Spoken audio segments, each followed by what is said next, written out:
Hello, symbol lovers, and welcome to another edition of Understanding the Symbols of Hieronymus Bosch. And this time around, we're going to look at the symbols of the small black birds, owls, eggs, and beguines. And we're going to start with the Garden of Earthly Delights, the greatest painting ever painted. And we're going to look specifically at the right-hand panel, the so-called hellscape, and we're going to look specifically at these black birds here. What on earth are these black birds?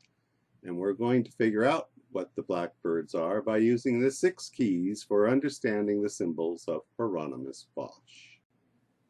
So the first key we want to use is it's exactly what it looks like, but it may not be what it seems. So what does this symbol in context look like? Well, it looks like a giant bird is devouring a man, except when he devours people, apparently this giant bird sitting on this golden throne pulpit commode, when he eats people, they go all the way through his body, through that egg, and come through whole. And so this is a very magical demon. And because we know there is no such thing as magic, we know it must be a symbol. So we need to break down this symbol, and usually the easiest way to do it is to read the Bible. And the easiest way to find your way around the Bible in Bosch symbolism is to think like an Ebionite. So you just remember that the Ebionites loved the living Jesus. So we want to find something in the Gospels that Jesus would speak of. And this brings us to Matthew 10:28. Do not be afraid of those who kill the body, but cannot kill the soul. Instead, fear the one who can destroy both soul and body in hell. So Bosch is giving us a symbol of something worse than death, the death of the soul. Notice how, as these poor creatures pass through this glass egg, that they're falling into a cesspit, but there's people's faces deep in the pit. They're still alive. So now the creature has them body and soul. But notice, before he eats them, that blackbirds and gunpowder have to be coming out of their butts. And this brings us back to our blackbirds, which we will be examining using our 6 keys for understanding the symbols of Hieronymus Bosch. So it's exactly what it looks like. Well, it looks like birds are magically coming out of the man's butt. And since there is no such thing as magic, then they must be symbols for something else. Our next step is to read the Bible. Are there any nasty birds in the Bible? Why, yes, there are. In Matthew, the 13th chapter, we read, "And then he, Jesus, told them many things in parables, saying, A farmer went out to sow his seed. As he was sowing, some seeds fell along the path, and the birds came and devoured them." He goes on to explain the parable. When anyone hears the message of the kingdom, but does not understand it, the evil one comes and snatches away what was sown in his heart. This is the seed sown along the path. And so the blackbirds are the servants of the evil one, which snatches away understanding. So before they are devoured, they have to have their understanding snatched away. But this doesn't really tell us anything specifically about the blackbirds. How do they take away understanding? Why are they coming out of the man's ass? And so to figure that out, we need to compare these birds with other birds in the symbols of Hieronymus Bosch. So everything is exactly what it looks like. Here, an owl is the central character of the drawing, but he is surrounded, harassed by lesser birds. In this drawing, the owl is still pretty much the center of the drawing, but still on the periphery we have lesser birds. In this drawing, we have the owl sort of overseeing the entire symbol, but even here, he is accompanied by the harassing birds. So the owl stands for one thing, and the little black birds stand for just the opposite of whatever the owl stands for. They are in opposition to the owl. And yet another example is this symbol here, where wisdom in the form of an owl has come to make a nest, has come to dominate the thinking of this beguine. But even here, the owl is harassed, opposed by the little black bird. So if we take for our biblical definition of the blackbirds as those who, they're servants of the evil one that snatch away the understanding of the kingdom, then the owl is their opposite. He is the wisdom of the kingdom. He is the protector of the knowledge of the kingdom. But of course, he's outnumbered and cannot operate during the daylight. And he's bigger than they are. He's bigger and stronger, and so he will prevail. But we still haven't found any hard definitions of exactly what the birds are. And so we'll keep looking. And this is St. Jerome, and it's kind of a dull, unremarkable painting until we get into the details. And when we look at very close to the center of the painting, what have we here? What we have here is a man in a basket with a stick up his butt, with an owl perched on the stick looking at us, and blackbirds harassing the owl. And he's also added, in the real world here, there's a little mouse or rat next to the man in the basket.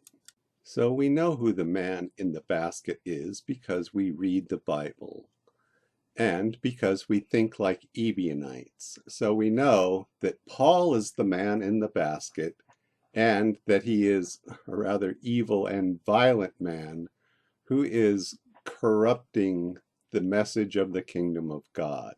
It's Paul. But can we link Paul to the blackbirds? Why, yes, we can, because we have this wonderful drawing from at least the shop of Hieronymus Bosch, if not by Bosch himself. And so this is the one we're going to look at next. It's exactly what it looks like. What does it look like?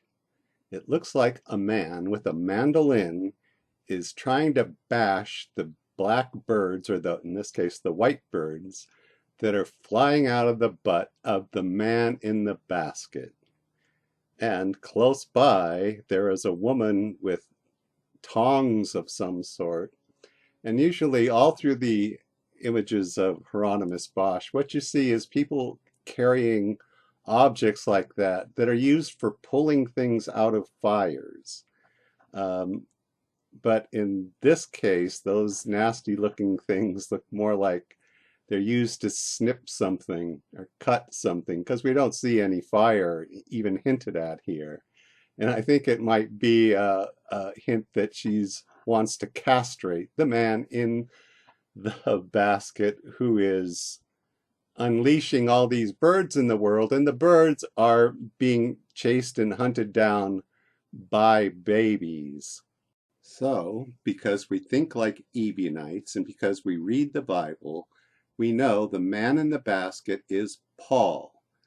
Therefore, the birds flying out of his butt are Paul's lies, opinions, and general stupid ideas. And we see a musician, an artist, using his art, in this case a mandolin, to try to stop the ideas of Paul. And that's what the children are doing. Who are the children? These are born again followers of Jesus. They've been born again. You have to be children to enter the kingdom of God. And their primary task, their concern, is to stop the stupid, foul ideas of Paul. That's what they're all about. This is a picture of heretics trying to contain the man in the basket, Paul, the ideas of Paul. So now we can finally circle back to our original vision from the Garden of Earthly Delights. And we can see that the great evil bird, the bad one, cannot devour someone body and soul until they thoroughly, say, ingested the words of the so-called Apostle Paul, to the point where they have them flying out their butts. And then the beast can devour them body and soul. This is basically Bosch's description of people who become monks and nuns. They get so caught up in the teachings of Paul that they have it coming out of their butts, and they join the church intentionally, where the church devours them body and soul and leaves them in a spiritual cesspit. Once they're inside, they can do nothing for themselves or for other people. And in fact, they're subject to being vomited on and the occasional bits of gold from the wealthy. Monks and nuns with their vows of poverty, chastity, and obedience are the living dead.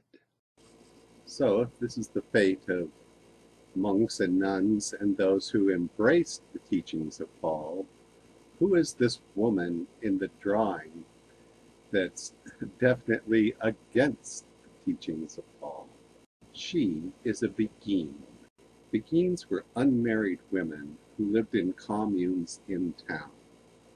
And sometimes those communes were quite big. But they dressed like nuns. They worked in regular jobs supporting themselves, but they also did charity work. Their houses were open for older men who could no longer work and were without families, as well as widows and orphans. So they were these quite virtuous women who also were independent of the church. And so they're also intellectually free. And so they began having, because they didn't have movies and televisions, they began reading. And so they would have group readings with, they were often sponsored by really rich women who would like buy a big house and invite poorer women to come live with them. And so that was one of the things that set them apart from society and also brought them under the suspicion of the church. They couldn't control them. So they began, like I say, these reading sessions, and in no time at all, they were being accused of heresy because they probably were becoming heretics. Not the same sort of heretic everywhere, but here and there they were putting two and two together and realizing how corrupt the church was and how far away it was from the teachings of Jesus. Beguines and Ebionites shared a spiritual bond. They both lived communally, took no vows, practiced good works in their communities, were open-minded, to say the least, about the Bible, stayed separate from the church, and were persecuted to extinction by the church. You can tell a lot about a person by their enemies. Anyway, thanks for watching Understanding the Symbols of Hieronymus Bosch.